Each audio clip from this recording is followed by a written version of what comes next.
Hi there, LinkedIn family. Jonathan here from Some Talented People. So a new series, a new way of looking at things. We're going to be having conversations about relationships and balance, because whether it's with yourself, with a girl or boyfriend, or in a marriage, or in a business, the nature of the relationships you have is a combination of work, of joy, and of purpose. I'm joined by Jiva and by Dale, and we're going to be looking at these issues in the conversation over the next few days. Thanks very much. I met Jiva as a result of being on LinkedIn, and he and his wife have a YouTube channel, and I was watching their posts, and they're about the importance of seeking help in relationships, especially in marriage. And even though I'm not married myself, I really support what they were doing, and I'd frequently share their posts and what have you. And I'm really grateful that Jiva's been prepared to give us some of his time today and this week to discuss relationships and that kind of thing. But Jiva has brought his friend and colleague, Pastor Dale. So Jiva, tell me about him. All right. Well, Pastor Dale and I, we live in the same city in Canada, St. Catharines, Ontario, close to Niagara Falls. And that's how we met. Locally, we have served together, traveled together, actually went to Nigeria together in 2018. And Pastor Dale serves at a church that belongs to a wonderful denomination network called the Redeemed Christian Church of God, based in Nigeria. And the church he serves here is called the Royal House. Pastor Dale is a speaker, also an author. Walking in Your Prophetic Destiny is the book that he authored. Wow. But above all, he's my best friend in ministry in this area. So I'm so pleased that he could join us today. I tell you what, after that introduction, Pastor, you better bring it. That's your opportunity to speak, by the way. Pastor. So tell us a bit about yourself. Oh, praise God. Thank you for the opportunity. It's really a great joy to be on the show today with you. My first degree is in civil engineering, actually. I'm a civil engineer. I still practice as one. And of course, by calling, I'm a pastor, but also I developed myself in the area of psychology. I'm a licensed psychotherapist in Canada here. And I enjoy cricket. I enjoy swimming. I also love meeting with people and talking with people and helping people in whatever way I can. It's what I find really gratifying is that, and it must be representative of truth, because virtually everyone I speak to that I've been meeting since the pandemic has this kindness that's really shown itself, in the individual acts that people are doing to get through things. So we're going to be doing the show, and the discussion is about relationships. Jiva,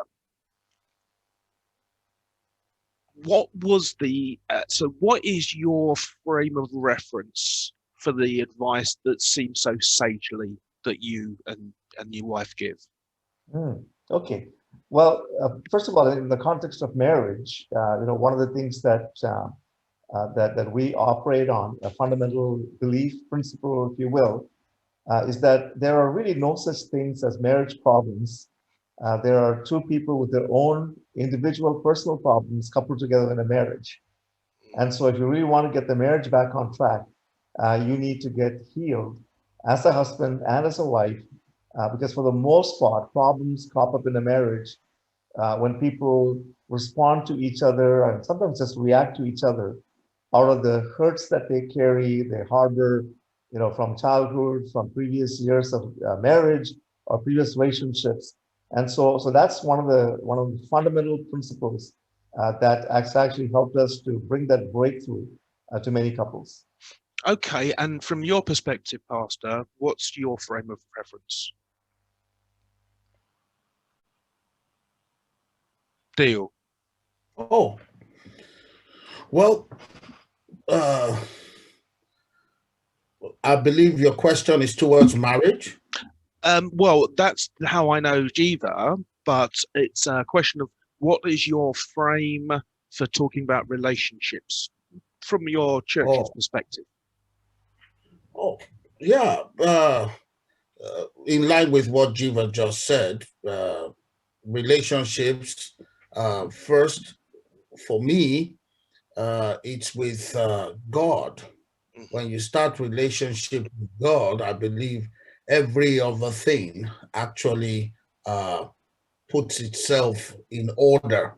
I believe for some time, the society has kept God out of the equation. Mm, People don't have that relationship with Him, and He's the creator of everything. It's just like if you drive a Mercedes Benz, you would like to go to a Mercedes Benz dealer yeah. to fix your car when you have the problem with it. And in the society today, people are just driving whatever car they want to drive, Mm, and they get whatever roadside mechanic to try and fix their car. And of course, they're going to inherit a bunch of problems if you don't go to the manufacturer to sort that out for you. So, my take on it is that people should uh, have that relationship with God first.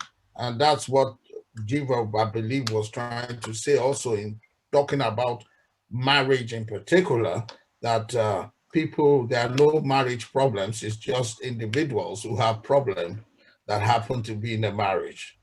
that is an extremely effective metaphor.